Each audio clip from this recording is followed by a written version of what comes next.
To make an individual sized plum duff, take 3 tablespoons of self-raising flour, add 1.5 tablespoons of suet. This can be either animal or vegetable suet. I use vegetable suet. Add sugar to taste, about 1 spoonful, and then add dried fruit.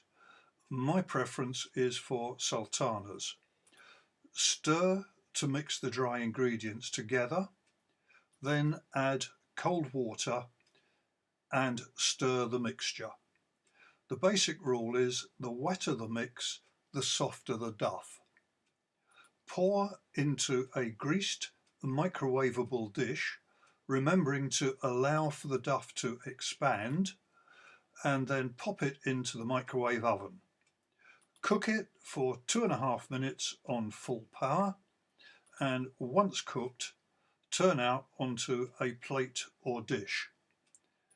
It can be eaten as it is, with custard, with cream, or with ice cream, but enjoy it.